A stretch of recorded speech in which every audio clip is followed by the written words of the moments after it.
Uma mãe lá no interior da Rússia começou a fotografar os seus filhos. Pouco tempo depois, as suas fotos viralizaram e ela se tornou mundialmente conhecida. E ela não é a única. Na Rússia existe boa parte dos melhores fotógrafos do mundo, porque lá existe essa tradição pela excelência nas artes, na fotografia.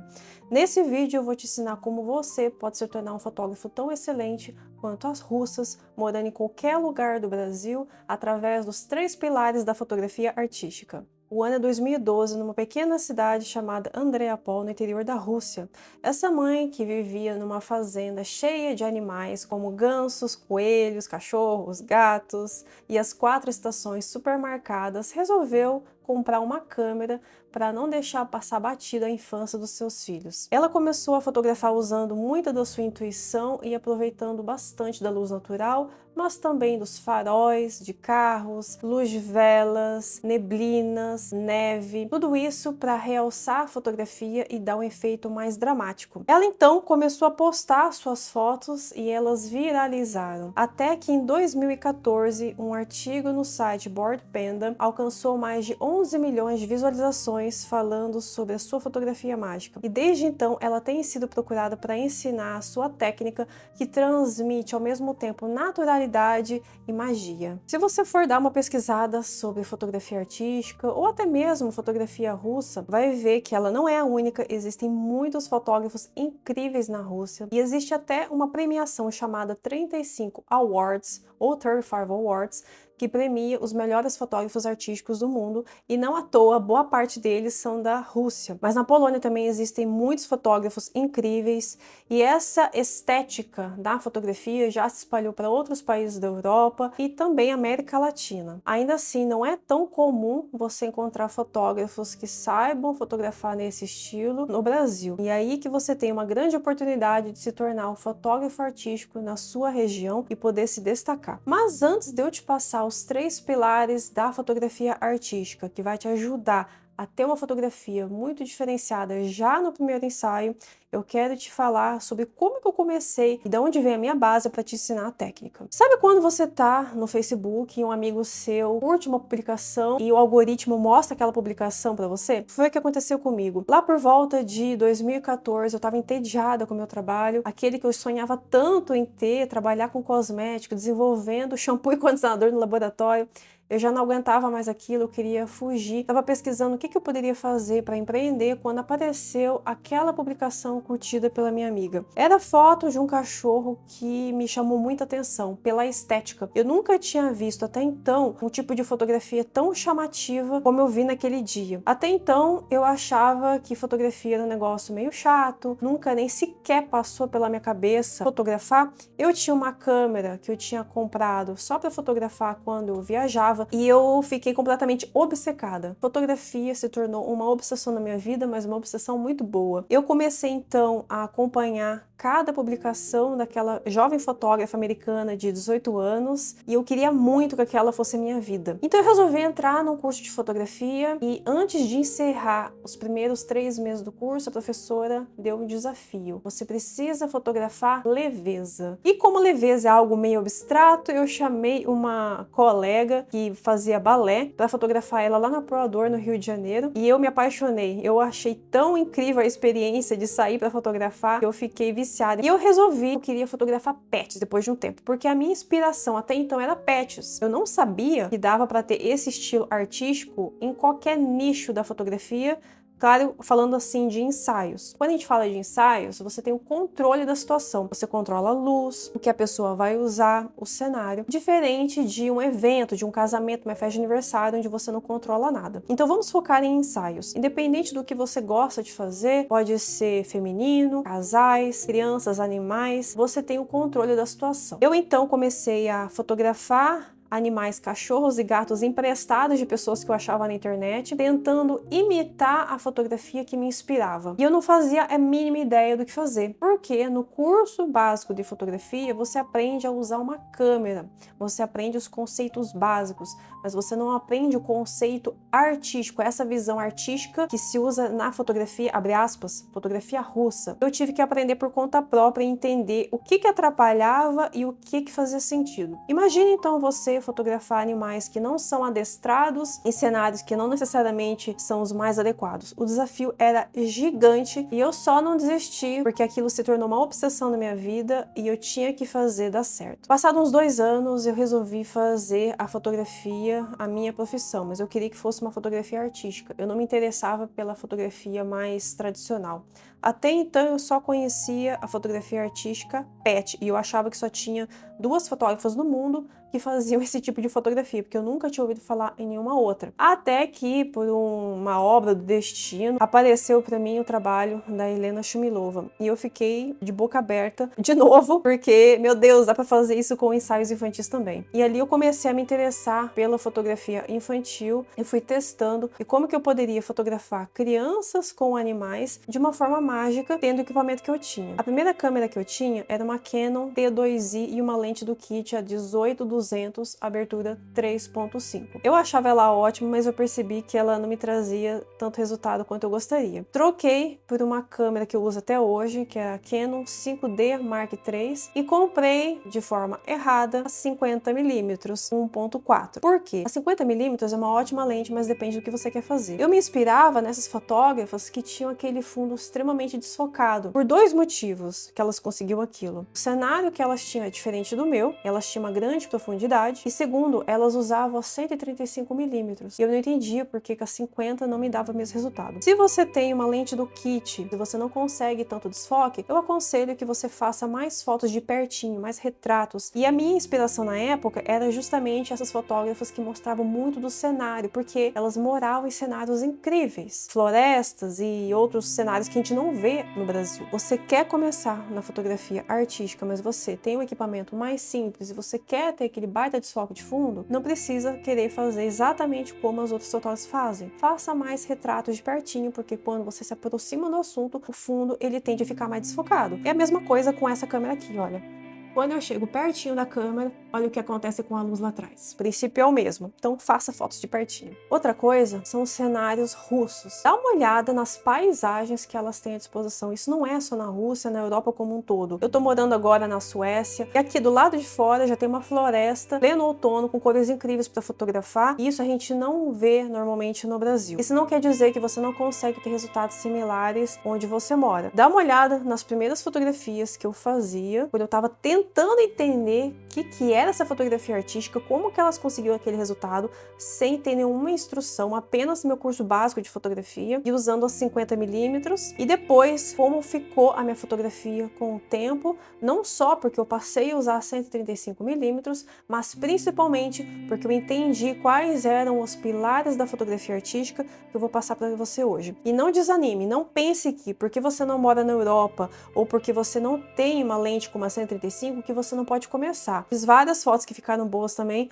usando as 50mm, que você pode conseguir algo similar usando uma lente mais simples de menor distância focal. Antes de mais nada, não entre na fotografia artística só pelo dinheiro. Sim, você pode cobrar mais trabalhando nesse nicho, mas é um nicho que ele é mais difícil. Não é mais difícil vender, é mais difícil você conseguir esse resultado, porque é uma fotografia que você tem que trabalhar tão bem no teu ensaio para que ela já saia artística na câmera.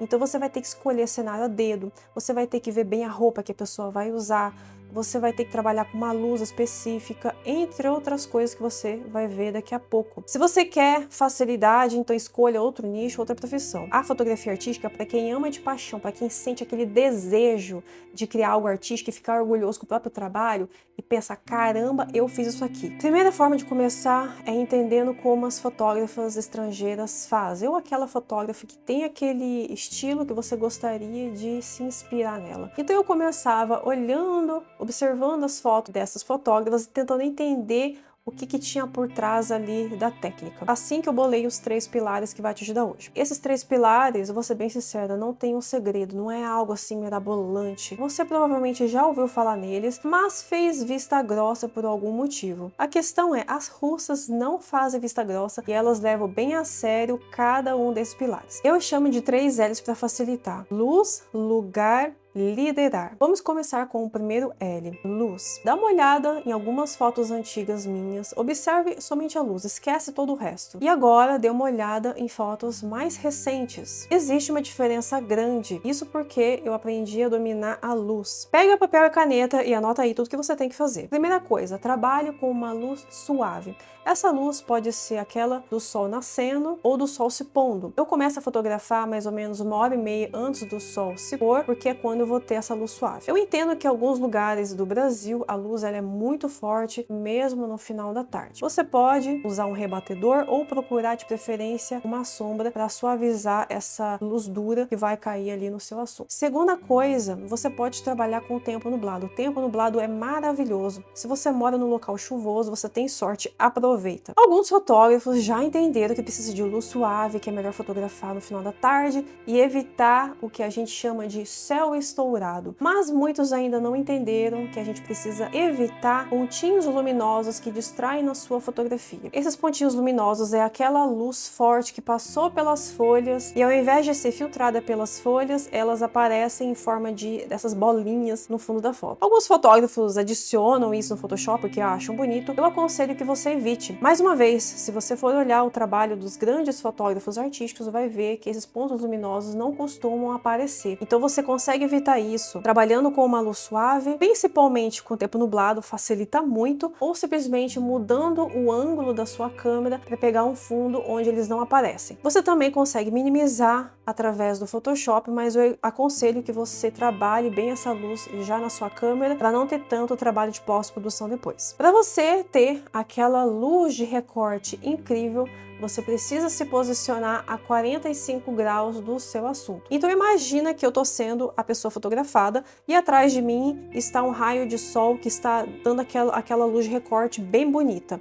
E você é o fotógrafo bem aí na minha frente. Se você ficar nessa posição, você vai ter muita luz entrando na sua lente e você vai ter aquela foto toda ofuscada. Você precisa se posicionar a 45 graus para que você tenha a sua lente na sombra e você consiga mais nitidez na sua fotografia e não aquela luz entrando na sua câmera que vai ofuscar a sua foto. Como eu disse para você agora há pouco, o meu erro foi ter comprado a 50mm porque não era a lente adequada do objetivo que eu estava almejando. Fui lá, perguntei para alguém, me disseram que a 50 é ótima porque ela é super flexível, fui lá, comprei e não consegui atingir meu resultado. Porém, todavia, entretanto, eu vou te passar uma dica que eu chamo dos 3 elementos que vai te ajudar a contornar essa situação. E além disso, eu não enxergava a poluição visual que estava ao redor do meu assunto. Se você for ver de novo algumas fotos antigas minhas, olha o tanto de poluição visual que tem nessas fotos. Eu não enxergava isso, eu olhava e pensava, o problema é que eu não sei editar. E eu fazia umas edições mega exageradas, ficava horrível, porque o problema estava na composição, não estava adequada para a lente que eu tinha. Lembra do negócio de chegar pertinho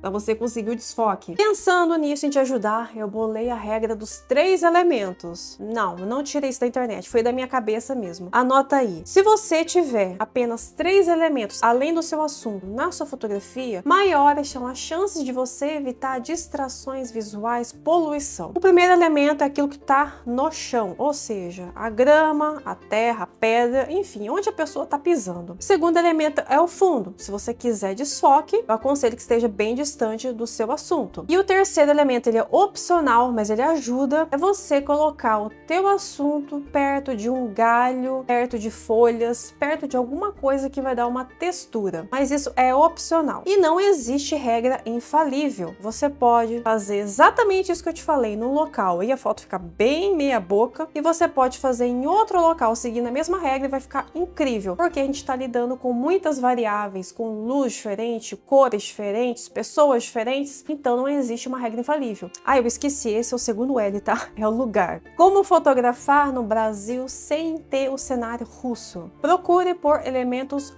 rústicos. Eu sei que não é muito fácil, mas tenta.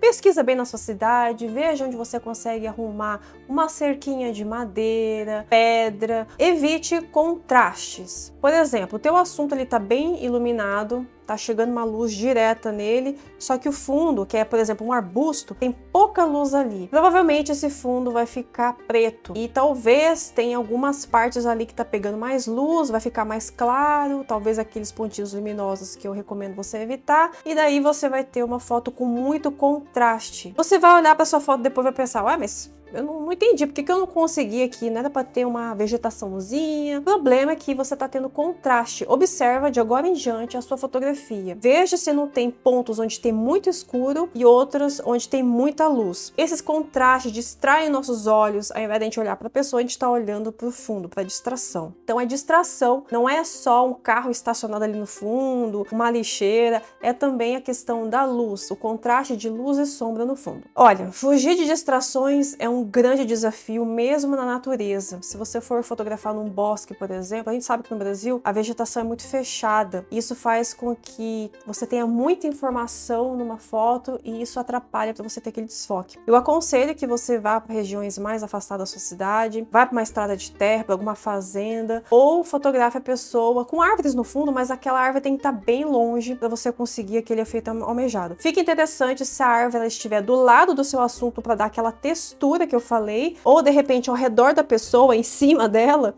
tiver um galho com folhas para dar aquele efeito artístico, aquela cor, só que o que está no fundo, se você quiser desfoque, vai ter que ficar bem longe. Se você seguir essas regras, tenho certeza que já no primeiro ensaio você vai ver uma baita diferença. Ainda mais se você começar a estudar suas fotografias que você fez até hoje e for comparar com aquilo que eu falei até agora sobre luz, distrações e cenários. Você começa a evitar esses erros nos próximos ensaios, você vai notar uma diferença gritante. Agora vamos para o terceiro L, que é o liderar. Ou em outras palavras, dirigir. Dirigir quem? Eu vou falar aqui sobre direção de crianças, mas muito se aplica também a adultos. Quando você acerta os dois L's, você não precisa de uma liderança mirabolante, algo incrível, fora da curva. Você já vai ter uma fotografia linda simplesmente fotografando a carinha da criança. Mas se você quiser se destacar ainda e quem sabe até vencer algum concurso de fotografia, chegar na final, o ideal é que você faça além do que todo mundo já faz. Se você observa que na sua região todo mundo fotografa a criança com as mãos abanando assim para baixo e a criança olhando para a câmera, ou a criança, vamos supor que você vai fotografar uma criança de 1 aninho,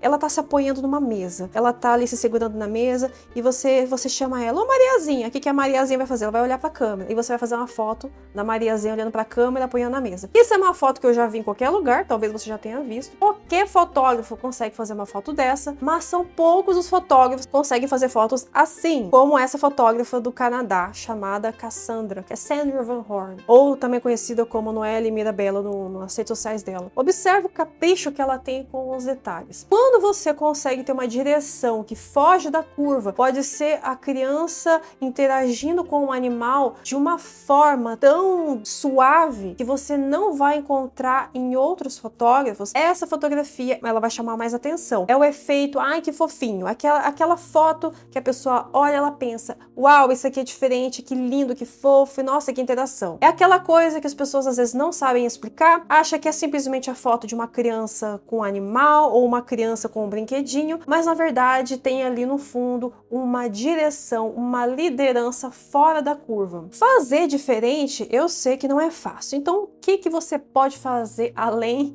de diferente para não ficar sobrecarregado? Ai meu Deus, eu não tenho tanta criatividade, assim é difícil. É muito importante que você faça a criança ocupar as mãos. Sempre que você for para um ensaio, você tem que pensar o que essa criança vai fazer com as mãos.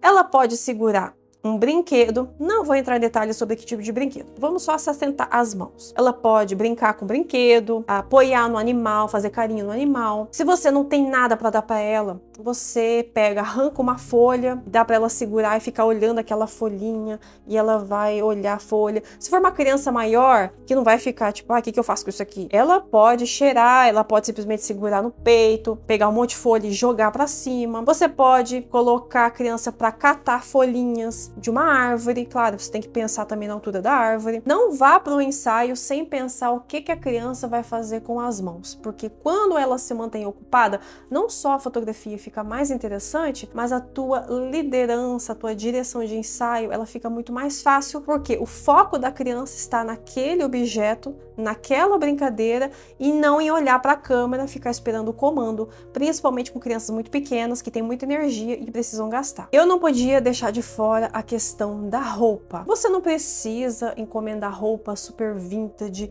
da década de 40 se esse não faz o seu estilo. Você tem que procurar qual que é o seu estilo. Mas uma regra que não pode deixar de escapar é a questão da roupa neutra. Se você for ver as roupas que a Helena Shumilova usa nos ensaios dela, ou da Ivona, você vai ver que são roupas simples, não necessariamente que parecem ter saído de um filme, mas também são roupas simples no sentido de não ter estampa chamando atenção, não são cores super fortes, é tudo muito discreto, porque a roupa, assim como os acessórios, deve ser um complemento para ajudar a contar uma história e não um efeito de distração que vai fazer a pessoa olhar para aquele monte de estampa ali e esquecer de olhar para a carinha da criança. Perceba que até agora eu não falei nada de Photoshop. Isso porque 80% do seu resultado vai vir da sua fotografia, aquilo que você obtém na câmera durante o ensaio. Se você continuar fotografando do mesmo jeito de sempre e comprar algum curso de Photoshop ou baixar algum preset, não vai notar nenhuma diferença na sua fotografia ou uma diferença pequena. Mas você vai notar uma diferença enorme na sua fotografia, mudando o seu olhar sobre a luz, sobre o cenário, mesmo que você não use muito de Photoshop, que você continue editando do mesmo jeito. A maioria dos fotógrafos nunca vai chegar lá, não só porque eles vão desistir no meio do caminho, nos primeiros obstáculos, mas também porque a maioria vai continuar insistindo em achar que é o Photoshop que dá esse efeito artístico e não o que vem no ensaio. Você, só por ter chegado até aqui, a maioria com certeza já foi embora. Se você chegou já até aqui, você é diferenciado. E a partir do momento que você aplicar de forma rigorosa, detalhista, essas regras que eu te passei, os 3 pilares nos seus ensaios de agora em diante, a sua fotografia, ela vai dar uma baita de uma transformação. Parabéns por ter chegado até aqui e eu quero te ensinar agora como vender esse tipo de fotografia. Eu gravei uma aula onde eu mostro meu percurso lá na fotografia desde 2015 em diante, quando era um hobby, depois virou profissão, onde eu vendia acho que um ensaio por ano. Na época eu cobrava R$300 e eu praticamente não tinha cliente nenhum, era um hobby mal remunerado. E como que eu fiz para conseguir vender ensaios de mais de R$1.000, mesmo no Brasil, onde a gente sabe que o salário mínimo não é lá grande coisa, mesmo na Europa, já fotografei em diversos países da Europa, mesmo não sendo conhecido aqui. Isso não tem nada a ver com ter seguidores, com ser conhecido, com ser famoso, não tem nada a ver com isso. É uma questão de você saber se divulgar e ter um portfólio diferenciado. O link dessa aula, que é completamente gratuita, está na descrição desse vídeo e também está fixado nos primeiros comentários. Assiste lá e depois volta aqui e deixa teu comentário me dizendo o que você achou.